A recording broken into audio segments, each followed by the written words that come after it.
Okay, once again, we're continuing our serious history of the Hebrews, Abram's descendant. And as I was aptly uh, informed, we are now at part 12. Part 12, even though this is saying part 11, it's actually part 12.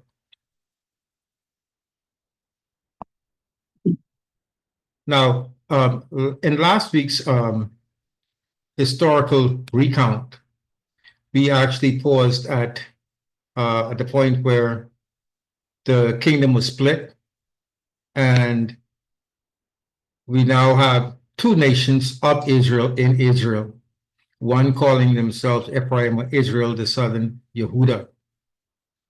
Tonight we're going to look at some of the history concerning those two entities as Israel. We're going to look into a bit of the exile in particular, because it's very important. Our ancestors entered the land through obedience to the Torah. Their existence in the land was based on obedience to the Torah. Being expelled or exiled from the land could only come about through disobedience to the Torah, because those were the terms and conditions in the Torah. So we're going to pick up from there, and we're going to look at the northern kingdom first, Ephraim.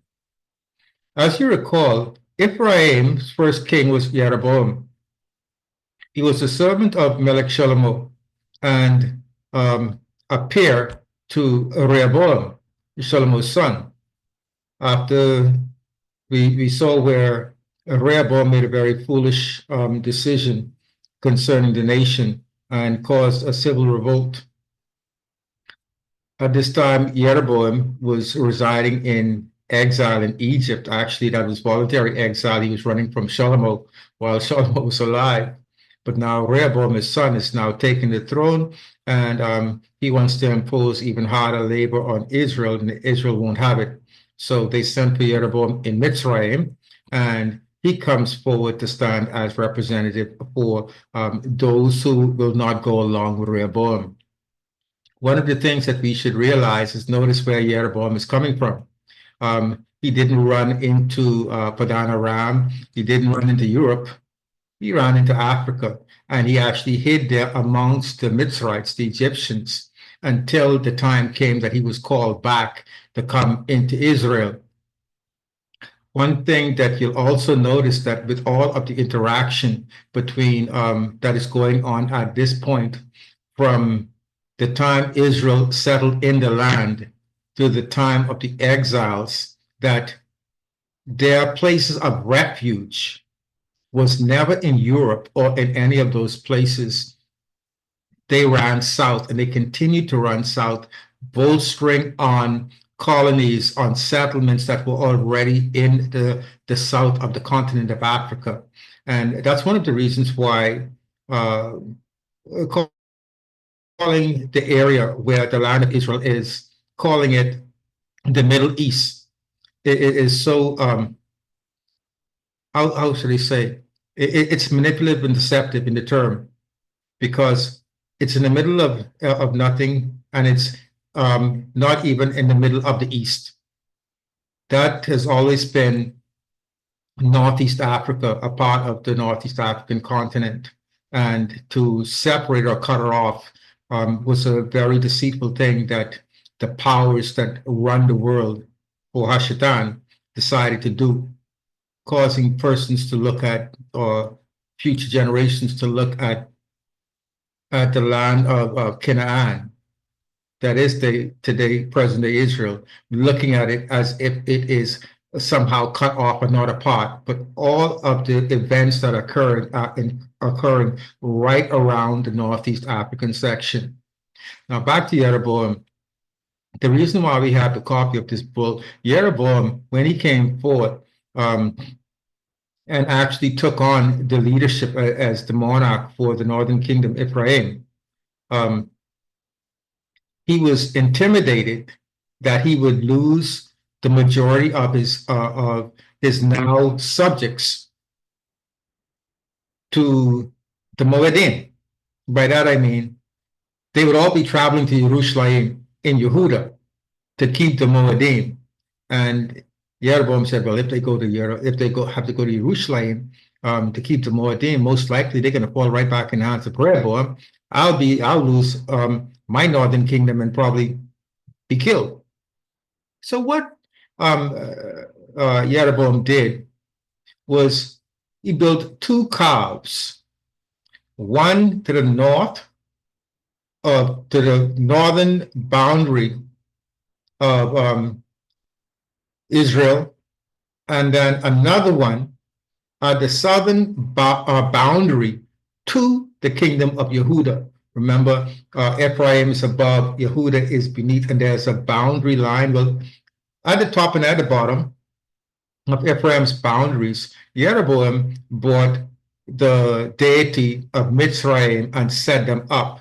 And he did the same thing that Aaron did or said when after Aaron made the golden calf for our ancestors.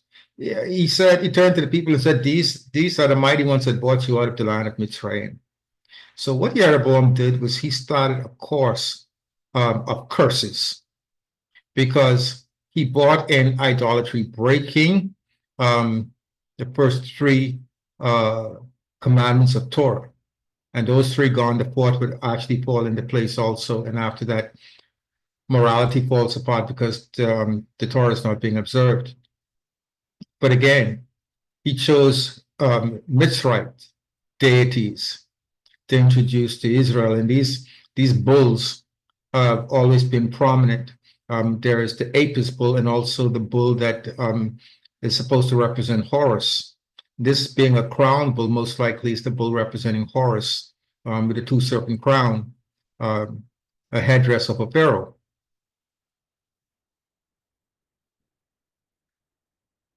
Now, the story is in Melachim Aleph, 1 Kings 12, 26 to 33.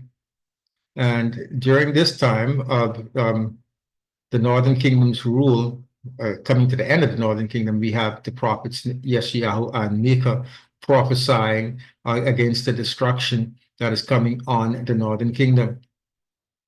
Now, the northern kingdom of Ephraim, as I said, went into the idolatry of Mitzrayim. They lasted 208 years. 19 kings ruled Ephraim, and those 19 kings represented 9 different dynasties.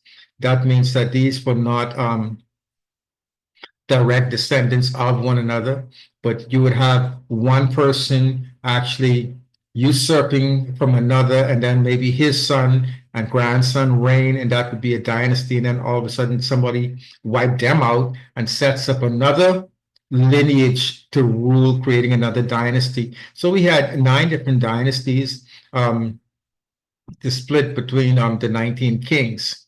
The last king of the northern kingdom was Hoshea. He would be the last king of the northern kingdom. And remember, for 208 years, Yahweh was patient and suffered the idolatry of the northern kingdom. They started out in idolatry and never stopped, even up to the time that that the Assyrians came from the north. And notice the Assyrians are coming from the north again. And as the Assyrians came from the north, they still continued in idolatry. So they had no heart to turn back. But Yah says, prophesied that the time will come when Ephraim does weep and repent before him and does come back with teshuvah. Now, it's the Assyrian exile, the first exile of Israel, is very interesting in that the Assyrians had a policy of displacing. What they did was they made sure that when they did conquer, they would uproot a portion of the conquered people, in particular the aristocracy, and actually relocate them to another area of their rule, thus stopping any type of organized revolt, strategic revolt from the place that they conquered. So they deported the aristocracy and then replaced them with persons from other places in their empire. Now, according to both scriptural and secular accounts, the northern kingdom was exiled from the land of this by the Assyrians around 722 BCE. Shalmaneser IV would begin the siege and the defeat of Israel, but he died before it fell. His son Sargon II actually completed the conquest his father started, and he deported some, as I said, aristocracy to their territories in Media, which is Iran, and Mesopotamia, which is Iraq. And he transplanted, Sargon says, and he gives a total that you'll see in the next slide. Well, in the slide after this. This is a tablet of Sargon's records. And in this is his account of his conquest, not only of Israel, but all of the territories around, because Assyria at this time was the world empire, ruling empire, that is. Here we go. Deportations and mass migrations. Now, the aristocracy would have been deported, but beyond the deportation, there was a mass migration. Sargon boasted in his records of having deported about 27,000 persons from the northern kingdom and displaced them. And though deportations would have begun with his father Shalmaneser, the total would not have been 100,000 in total of the deportations. But we have to remember that Ephraim, having 10 tribes, would have been much more than 1 million people. We saw Israel through historical accounts coming out of Mitzrayim at almost 2 million or just over 2 million. Now we have them in the land settled and increasing numerically. So even in the dividing of the two nations, we would still have populations well over 1 million in both territories. Now, when Sargon boasts of only carrying or deporting 27,000 and Shalmaneser probably double that, you could say about 50,000, and we can be very generous and say about 100,000. Where did the rest of people go? As is human instinct, if you're being attacked from one direction, you run in the opposite direction. So all of the attackers for Israel is coming from the north. And those that they were able to capture and deport were taken to the north. Many, in the face of war, fled south. And south of Israel, the first territory would be Yehuda, the territory of Yehuda. Then, after that, moving into Mitzrayim, Egypt. And these places and across North Africa would have already had its populations of Hebrew settlements centuries earlier than this. We spoke last time about the Carthaginians in Northeast Africa or North Africa, and the other settlements that began Ethiopia and Egypt. Here we have now another migration that bolster those colonies that already exist in Africa. And the reason why I'm taking this approach is because this is the approach that is not normally taken when it's given Israel's history. We are made to assume, first of all, that when we talk about the northern kingdom being taken into captivity, that the whole population of the northern kingdom was taken into captivity, taken out of the land, and went into Assyrian territory, not realizing that there was a specific group deported, and there was so many that migrated ahead of the war and during the war campaign. And those who remained in the land were those who became intermingled with those whom Sargon imported to the land of Israel, thus beginning that half, I don't want to say half breed, but basically the Samaritans, the Shomronites, from the mixture of the Israelites with those who were imported, created what became known as the Shomronites. And that's when there became a distinct division between those who were pure Israelites and those who were half Israelites and half whatever colony that Sargon brought in, that intermingled. We should also take note that at this time, not only was the continent of Africa being saturated, but we would have seen migrations further south in the African continent along the East African coastline and the Arabian Peninsula, and even as far as India. Now, India would have been under the influence of Israel from the time of Shlomo, because Shlomo's rule was so great, and he influenced even that part of Southern Asia. And this we will see as we continue, because we're going to deal a lot further on with the migratory patterns that ensued afterwards. And here we have a map of the continent of Africa in relation to where Israel is. I'm using the cursor right here, and right here we have Israel, right here. Okay, and when we speak of Assyria, this would be Israel right here. Well, Israel is much bigger than that at that time, but we would have the Assyrians coming from this territory right here, about around here, and taking out the northern kingdom, which would have occupied the northern part. The migration came from the north down into Yehuda. Then, as we can see, into Mitzrayim, Saudi Arabia, and from Mitzrayim, we already have colonies here in North Africa. And as they pursue, we would have colonies even up at this time down into the Sudan and along the coastline here and traveling down. So you would have at this time in Israel history, 732 BCE, when the northern kingdom was taken, you'd probably have all this. My cursor. Where did you go? Okay. You would have this whole area right here already infected, because they ran south and not north, not even into Turkey, definitely not out that way, but in this area. And you'd notice too that this is the area of all of scriptural interaction up until the Brit Hadash, when Adon Yahusha sends out his taught ones into all the world. So it's good to see this this map in relations to what we're referencing, what we're talking about.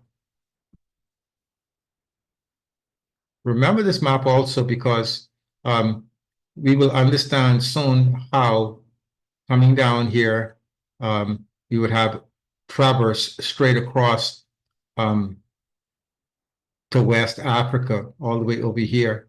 And you would find, even up till this day, settlements of Israelites, some having lost their identity, but still carrying out traditions that they cannot link to anything else except Torah. Now, despite what occurred with Ephraim, the kingdom of Yehuda would not fare any better. The unbroken kingdom of Yehuda lasted almost 350 years, much longer than the north, but definitely with some issues.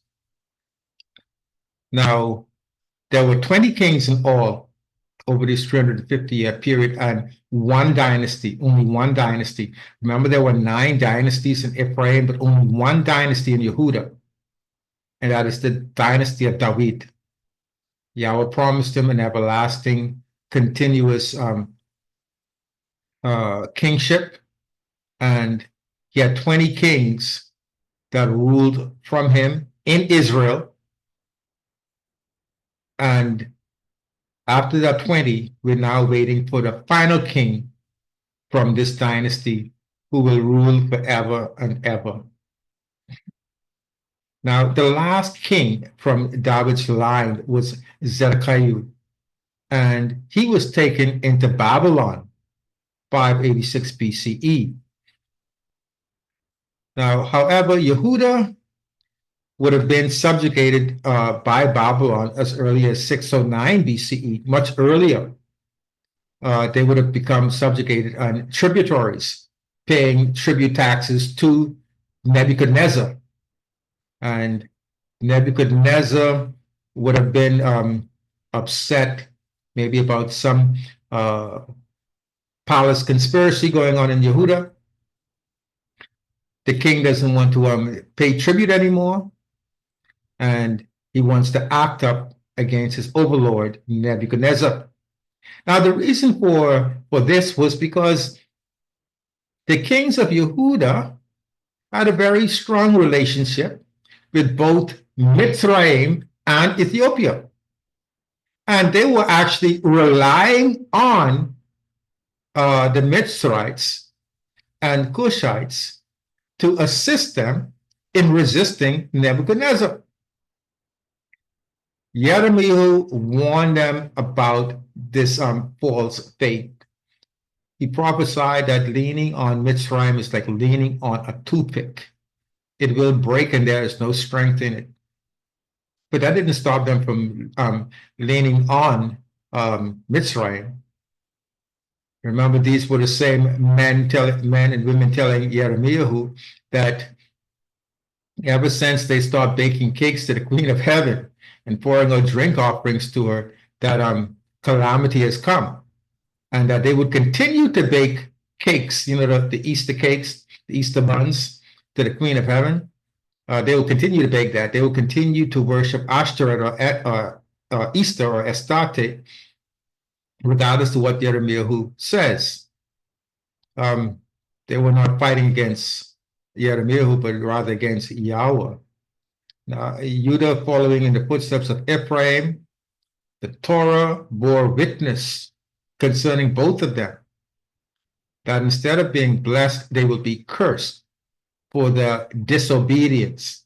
And I want to read just something very interesting from the prophet Jeremiah chapter 3, Jeremiah chapter 3. And I want to read verses 1 through 12 and hear how Yahweh speaks to the territory of Yehuda, saying, this is Jeremiah chapter 3, saying, if a man puts away his wife, and she goes from him and becomes another man's, does he return to her again?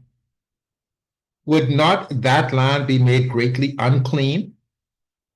But you have committed whoring with many lovers, and would you return to me? Declares Yahweh. Lift up your eyes to the bare heights and see, where have you not lain with man? Besides the ways you have sat for them like an Arabian in the wilderness, and you made the land unclean with your whorings and your evil. Therefore the showers have been withheld, and there has been no latter rain. You have had a whore's forehead, and refused to be ashamed. Shall you not from now on cry to me, my Father? You are the guide of my youth. Does one bear a grudge forever? Does one keep it to the end? See, you have spoken and done the evils that you could. And Yahweh said to me in the days of Yeshayahu the sovereign, have you seen what backsliding Israel has done? She has gone up on every high mountain and under every green tree, and there committed whoring. And after she had done all these, I said, return to me. But she did not return. And her treacherous sister Yehuda saw it. And I saw that for all the causes for which backsliding Israel had committed adultery, I had put her away and given her a certificate of divorce. Yet her treacherous sister Yehuda did not reverence, but went and committed whoring too. And it came to be through her frivolous whoring that she defiled the land and committed adultery with the stones and wood. And yet, for all this, her treacherous sister Yehuda has not turned to me with all her heart, but falsely, declares Yahweh. And Yahweh said to me, backsliding Israel has shown herself more righteous than treacherous Yehuda. Go and proclaim these words toward the north and say, Return, O backsliding Israel, declares Yahweh. I shall not look upon you in displeasure, for I am kind, declares Yahweh, and I do not bear a grudge forever. Verse 13 also. Only acknowledge your wickedness, because you have transgressed against Yahweh your Elohim, and have scattered your ways to strangers under every green tree, and you have not obeyed my voice, declares Yahweh. And this is what Jeremiah is prophesying to the southern kingdom, even while they are in siege by Babylon and Nebuchadnezzar. These our ancestors, in the face of trouble, still refused to repent. Yahweh says that the southern kingdom saw what the northern kingdom did and what happened to them, and still did not take heed from it, but continued in their disobedience to the Torah. So we see both of them are punished for their disobedience to Torah. Blessings for obedience, curses for disobedience, and there's no way around it, even today. Now, for the southern kingdom of Yehuda, they would actually go into Babylonian exiles. Now, the Babylonian policy was similar to the Assyrians. As a matter of fact, the Babylonians took over from the Assyrians. They believed in deportation, only thing not replacing, but just deporting, breaking the strength of the nation by taking away the aristocracy. Nebuchadnezzar's siege of Yehuda was such that desperation took place. Our ancestors actually practiced cannibalism, and they were doing it for survival in the siege. What is remarkable about this is that Devarim, chapter 28, in the list of curses, lists cannibalism as one of the things that our ancestors would do because they're being punished for violating the Torah. Now, upon capturing Jerusalem, then looting and destroying the Hekal, this would be the first destruction of the Hekal by Nebuchadnezzar. This is the second destruction that comes up later on after this one has been rebuilt, but this is the destruction by Babylon. And Nebuchadnezzar deported all of the aristocratic and leading families from Yehuda and took them to Babylon. In this deportation was Daniel, Hananiah, Mishael, and Azariah, the four men famous mentioned in the book of Daniel. These would have belonged to the ruling class, children of the ruling class. So they would not just been picked up anyone and said, well, I'm capturing you, I'm taking you to Babylon. No, they looked for the children of the wealthy themselves, the priests, those leading men, and took them, uprooted them, and transplanted them to into Babylon. And Jeremiah prophesied that Yahweh said that they would be in Babylon for 70 years. And this would indeed be the fact. And Daniel kept note of it, so that when the 70 years was completed, he was able to offer for prayer, asking Yahweh to act because the 70-year of exile was completed. But here we are at the beginning of the exile and the beginning of the 70 years. As I said earlier, the majority of those who had not already fled into Africa, they stayed in the land as Nebuchadnezzar instructed. A handful still stayed in the land. Nebuchadnezzar set up a descendant of David called Gedaliah. He was of royal descent, and he was set up by Nebuchadnezzar to control those who had stayed in the land and to actually govern on his behalf. That would mean that they would be a subjugated colony of Babylon. Now, many of you might not be aware that Nebi Jeremiah actually probably died in Africa. Yes, Gedaliah, who Nebuchadnezzar had set up, was assassinated by someone who was claiming to have a better claim to the throne, a closer descendant to David. And what this did was it caused great confusion, fear, panic, and anxiety. It resulted in a majority of people becoming so terrified and fearing a brutal reprisal from Nebuchadnezzar that they picked up and fled into Mitzrayim with all those who had already fled into Mitzrayim. And they forcibly took Jeremiah the prophet with them. He wanted to stay in the land and be obedient to Yah, as Yahweh said. He refused to go into Babylon, even though after Nebuchadnezzar actually offered him to take him into Babylon because he had heard about the prophecies that Jeremiah had done concerning his conquest of Yehuda, and he was rewarding Jeremiah, suggesting that he come to Babylon, but Jeremiah refused and stayed with those persons, inhabitants who remained in the land. But here he is now because of the treason of a few being kidnapped and forcibly taken into Mitzrayim.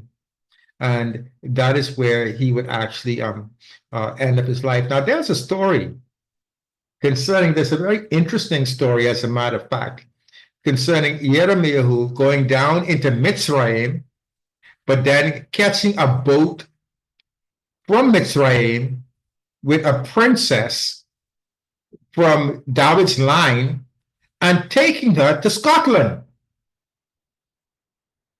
Yes, and setting up the royal line of David in Scotland, which would eventually turn into the British Israelism theory. It's based on this, but there's no record of it anywhere except where it was made up, the point where it was made up. Long after Jeremiah had already disappeared in Africa. This is also where they got they have the scone in Britain that the king sits on. It's traced back to being, well, they say that's actually the stone that that Jacob put his head on when he at Bethel when he was fleeing from Esau. I'm saying all of this is because all of these are connected, and if you haven't heard it before, you will come across it in British Israelism, which tries to extend Israelite, the kingdom of Israel, Yehuda in particular, establishing the royal throne in England. But again, all of the stories have been made up. Just like under the Pope's chair, we understand that the chair that they say belongs to St. Peter has under it Allah Akbar. Allah is great. That means that the chair was stolen from the Muslims sometime back and then rededicated as the chair of Peter. I'm giving you all of this so that you can have a good laugh to see how persons would actually go as far as to twist the scripture and the history to suit themselves and to create another false narrative. Now, you're going to look again in the book of Jeremiah, and at this time, we're going to look at Jeremiah chapter 42 and verses 7 through 19. And just so that there can be another voice, I'm going to ask somebody, please volunteer to read that. Jeremiah chapter 42, verses 7 through 19. And if you have it, just open your mic and start reading, please. Jeremiah or Jeremiah 42, 7 through 19. Is there a volunteer?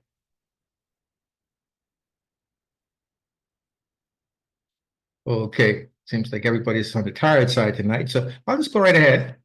I don't have my glasses, that's why. Sorry. Oh, okay. Well, that's good. You're right on the ball anyway, even though you don't have your glasses, Vic. Thank you. So what I'll do, I'll just go ahead and read. And it reads as follows. And after 10 days, it came to be that the word of Yahweh came to Jeremiah. So he called Yochanan, son of Kareah, and all the commanders of the army which were with him, and all the people from the least even to the greatest, and said to them, Thus said Yahweh, the Elohim of Israel, to whom you sent me to present your petition before him. If you would indeed stay in the land, then I shall build you and not pull you down, and I shall plant you and not pluck you up. for I have relented of the evil I have done to you. Do not be afraid of the sovereign of Babel, of whom you are afraid. Do not be afraid of him, declares Yahweh, for I am with you to save you and deliver you from his hand. And I shall show you compassion so that he has compassion on you and let you return to your own land. But if you say, we are not staying in this land, and so disobey the voice of Yahweh your Elohim, saying, no, but we are going to the land of Mitzrayim, so that we see no fighting, nor hear the sound of the ram's horn, nor hunger for bread, there we shall stay. Then hear the word of Yahweh, O remnant of Yehudah. Thus said Yahweh of hosts, the Elohim of Israel, if you indeed turn your faces to enter Mitzrayim, and shall go to sojourn there, then it shall be that the sword which you feared overtakes you there in the land of Mitzrayim, and the scarcity of food of which you were afraid clings to you there in Mitzrayim, and you die there. And so it shall be with all the men who turn their faces to go to Mitzrayim, to sojourn there. They shall die by the sword, by scarcity of food, and by pestilence, and not one of them shall survive or escape from the evil I am bringing upon them. And these were the words. And that's why Jeremiah did not want to go, because if he didn't go to Babel, he was supposed to have stayed in the land, and so was everybody else. And this brings us to the point where there's something very important that we must understand. And there is much historical, documented, and archaeological evidences of so much activity of Israel on the continent of Africa to have been overlooked for so many years, while theories of migrations of Israel into Europe has been promoted without evidence, or as much evidence that the continent of Africa provides. Okay, and I'm going to show you something right here. In Egypt, in Mitzrayim, there were in two different places reconstruction of the Hebrew temple in Mitzrayim. I mean, two temples like the one in Jerusalem in Africa around the time that Jeremiah and the Yehudim and Nebuchadnezzar had taken during the time that Nebuchadnezzar had taken our ancestors, Jeremiah and those had gone into Mitzrayim. There was a temple already operating in Mitzrayim, used by Israelites, offering sacrifices and worshiping Yahweh. Now, you don't hear a lot about this, and I said there were two. There were two in the ancient past. When I said ancient past, this is before Messiah was born, that these two existed in Mitzrayim, showing you the powerful influence of Israel already placed in the continent of Africa, and with great migrations, because in Africa there's migrations north-south, interaction between the middle and the south, trading and wars and different things like that. But here we have Israel present and accounted for. So what I'm going to do here is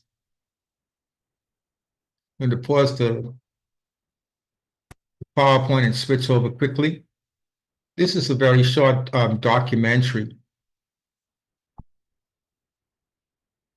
And I was searching for a short documentary on the temple. This proved to be good. I hope that it's clear and everybody can hear.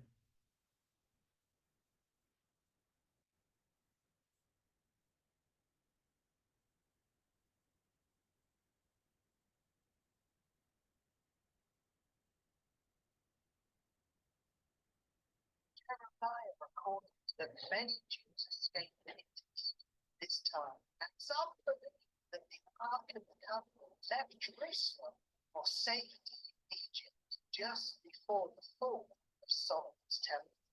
But where did these Jews go? But here some ancient sites associated with prime ministers, Egypt, the Valley of the Nobles, like a desert wilderness, once lost.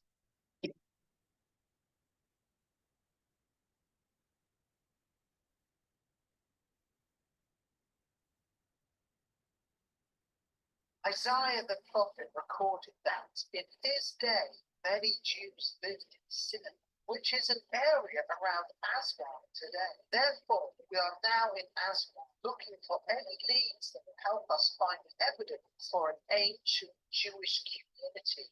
Yeah, yours sincerely, all of that.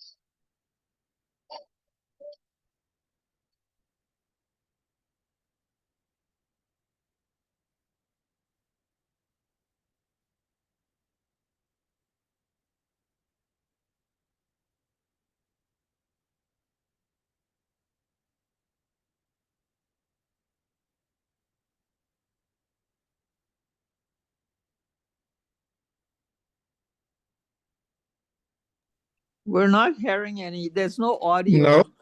No, Oh, none. okay. Thanks for letting me know. Let me try this again.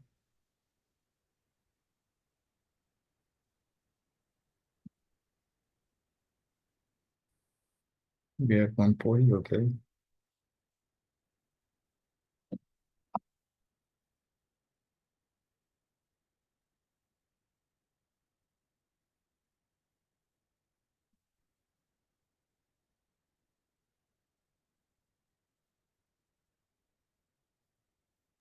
Still nothing. Yeah, I'm going to start up again. Oh, okay.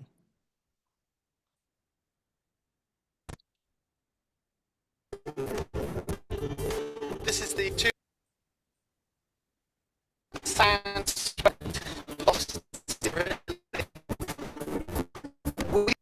Is that coming in? Was that Yeah, coming in? Was this but okay? it's not clear at all, you know?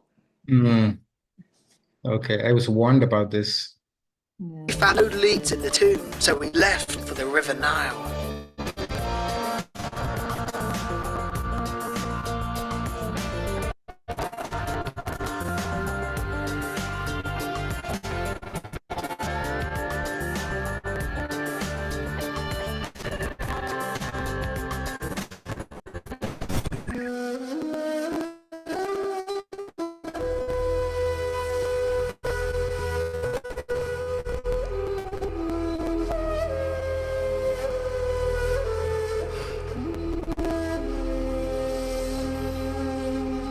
It's a strange thing to say, but it was almost as if the sun itself was showing us where to look, glistening and pointing the way. Here on Elephantine Island, the most amazing discovery was found.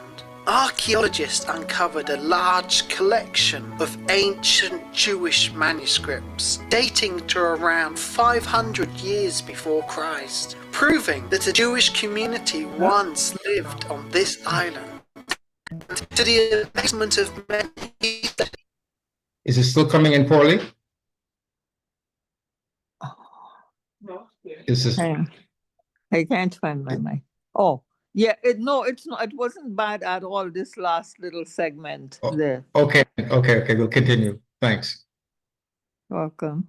is confirmed that a Jewish temple once stood here in Egypt on this island.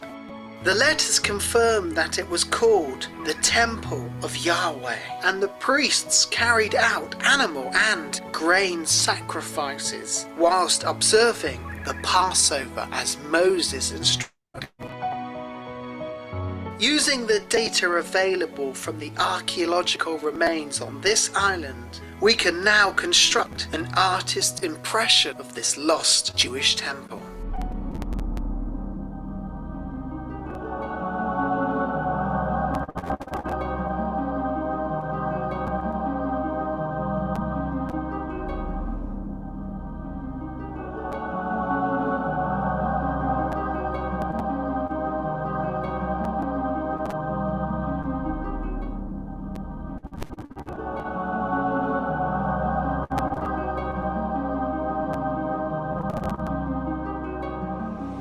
But why was there a Jewish temple in Egypt? The Bible indicates that the primary purpose for building the original temple was to house the Ark of the Covenant. So was this temple built for the same purpose? When Jewish scholars examined the archaeological evidence of this temple, they discovered that it was very similar in size to the tabernacle of Moses. And the tabernacle was never designed to be the final home for the Ark of the Covenant, but instead the Ark stayed in the tabernacle whilst God's people hoped for a permanent home to be built in the land of Israel.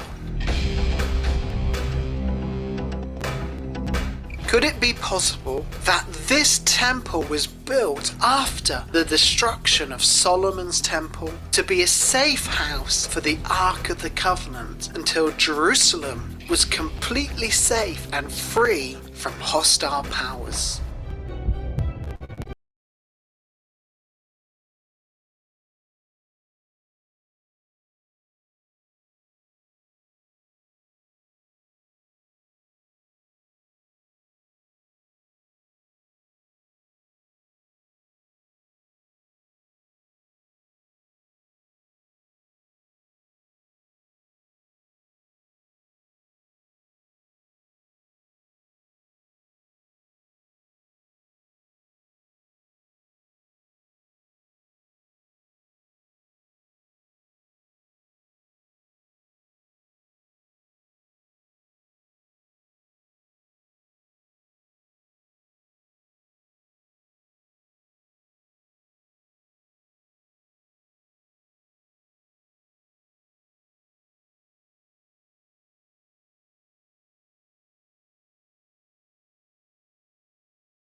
No one has proved conclusively that the Ark of the Covenant was in this Jewish temple, but if it was, it had to be moved before the destruction of this temple.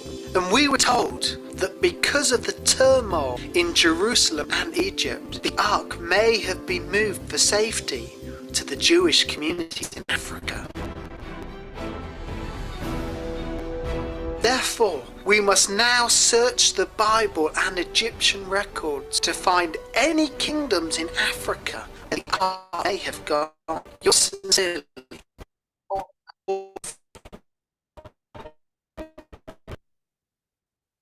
Okay.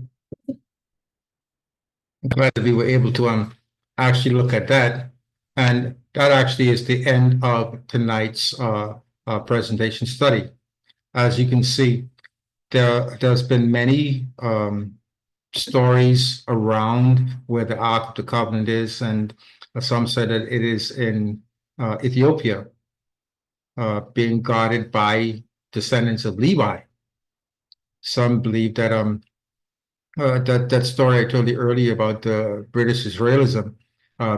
They claim that Jeremiah actually took the Ark also to Scotland. There are some that says the Ark was buried under the Temple Mount, safekeeping, and so on and so forth. But one of the things that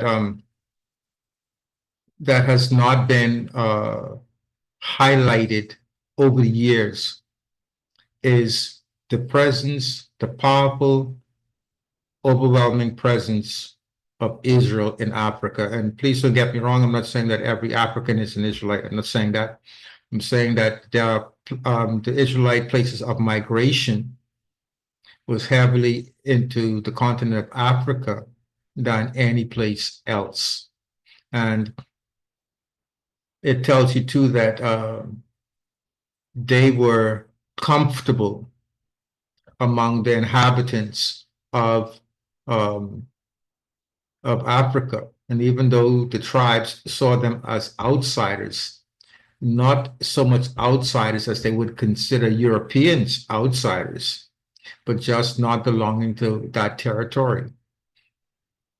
But you would find also, and you'll see as we go along in our people's history, that our ancestors actually set up monarchies and dynasties in various places in Africa.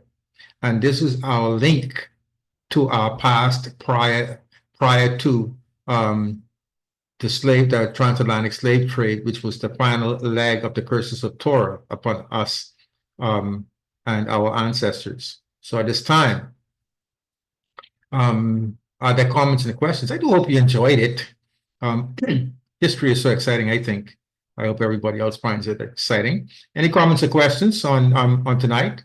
We looked at the two exiles, exile of the Northern Kingdom, exile of the Southern Kingdom, getting prepped for what happens after that 70 years of captivity. One of the things you should remember also that if the Northern Kingdom came down into the Southern Kingdom and some of them joined to bolster the population of the Southern Kingdom of Yehuda, then you would have Israel, all 12 tribes, still represented to some degree, but moving into Yehuda and then further, so much so that we cannot say that all of the persons in Yehudim territory were from the tribe of Yehuda. They were Israelites living in Yehudi territory.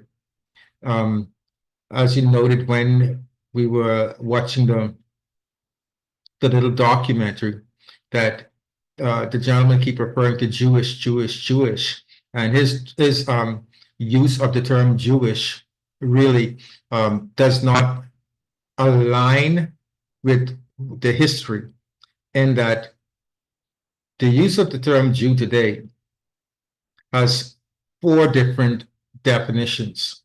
And the last 2 definitions, which are relatively new, are the 2 predominant definitions that are spoken of. So that these 2 new definitions, people of today try to impose upon the 2 earlier definitions, being one, that you are descendant from the tribe of Yehuda, from the man Yehuda, son of Yahweh, or you're living in the territory of Yehuda. But when the gentleman on the docu was talking, in his reference to Jewish, he would have been relying on the last 2 definitions, which was one who converted to Judaism or one whose grandmother was a Jew, because his alignment with Jew is not necessarily with the past, but rather with the present definition of what the world sees today as a Jew. And as we know, there's 12 tribes. Yehuda is only one. The others are still represented, and they are not Yehudim. And neither are all of them converted to the religion of Yehudim. Okay? So, comments, questions, please.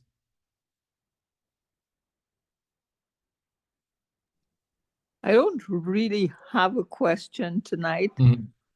The only thing I thought sounded a little false or very false was the part of going to Scotland and that sort of thing. I just thought that was just stuck in there, you know. Somebody's trying to include themselves in the true genealogy. You know, that sounded very phony to me.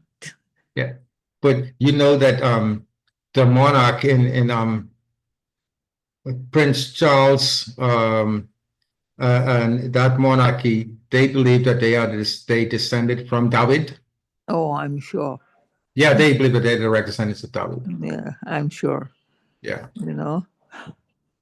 Thanks for the comment. Anybody else with a comment? It was so quiet tonight, though. Just like, Very. yeah. Very, very. I know that, well, I know that Sakan Eliyahu has been very active these past few days. He's got his family with him, and I guess he's the host. So at Hepzibah, was doing a 2-day workshop, and so at Aliyah, has been locked down with on the job with an influx. So they might be tired even a bit. Yeah, yeah. I felt like I was the only person on. That is very Yeah, lonely, you know. I know. But I'm glad that you was there, and that at least I was not the only voice talking. Yeah. Maybe we should do it again, because I wonder whether anybody gathered anything from this segment, you know, of the study. Just maybe we should repeat it. We could do that. We could do that. Yeah. Let me just do something here. Or just send